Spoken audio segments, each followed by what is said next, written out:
Senator Kawasaki. Thank you. I move amendment number 2. There's objection.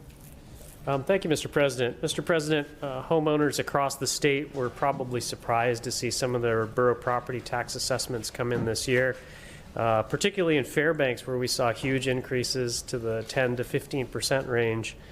Average home prices in the borough, for instance, are now up to $300,000, partially due to the spike in demand that the F-35s up at Eielson created. And housing prices in Fairbanks are growing faster at a faster pace than wages are currently. But that wasn't, and also I would say that both in the municipality of Anchorage and in the Mat-Su borough, those property assessments went up into the double digits and high single digits this last year. COVID-19 had a little bit to do with that. As folks were spending more times in their home, they decided that they needed a larger home to accommodate. Some folks decided that with the federal interest rates at where they were at a fixed rate, that a lot of people would buy into larger homes. That's what they did. The movement in the market created this increase in assessed values that we now see today. What amendment number 2 will do is raise the property tax exemption on an individual home for those homeowners from $50,000 to $75,000. The last time the legislature did this, it went from $20,000 to $50,000 back nearly 10 years ago in 2013. We think I believe it's fair that we allow the municipalities this optional tool at this time, especially with folks dealing with not only their individual tax burden, but burdens that they're meeting financially in many other sectors, including the cost of energy, cost of electricity, cost of childcare, and I don't have to mention the permanent fund dividend.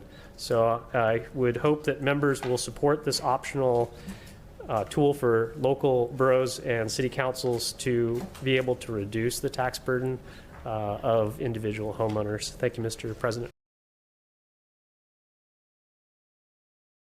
Thank you, Mr. President. Thank you for the questions and comments on this.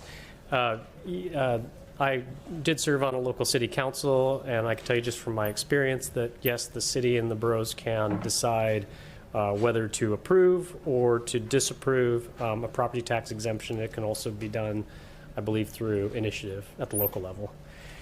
I just wanted to sort of reiterate that we've seen assessments go up.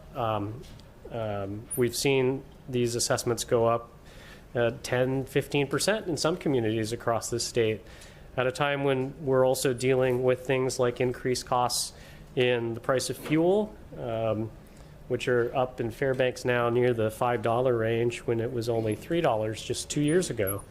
We're seeing the crippling impacts of inflation near double digits, a record for this country, not only this country, but nations around the world. We see that families are getting squeezed. And as the senator from East Anchorage mentioned, it's not those families that are in these new or in these small homes, small urban dwellings. My neighbor, for instance, Kathy, her home went from $72,000 modest home with 2 bedrooms to $138,000 overnight between 2021 and 2022. Those types of shocking assessments are across the state and really do have a deep impact on the folks who are just regular, everyday workers here in the state of Alaska and in my community in Fairbanks, in Anchorage, and in North Pole and the Mat-Su. So I'd offer this just one last time for the folks to support that this is just an optional measure. It's for local communities, local city councils, and local borough assemblies to decide whether this is the way and this is the way they should do tax policy for those homeowners.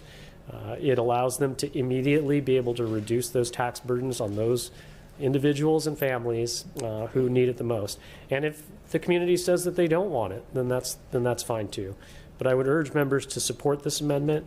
The increased exemption amount equals roughly $400 in annual savings for an average homeowner. An average homeowner, as I mentioned, in Fairbanks is roughly at around $200,000 per year as a home. So please, Mr. President, I would encourage support of this body. Thank you. Brings us to the question, shall Amendment Number 2 pass the Senate? Senators may proceed to vote.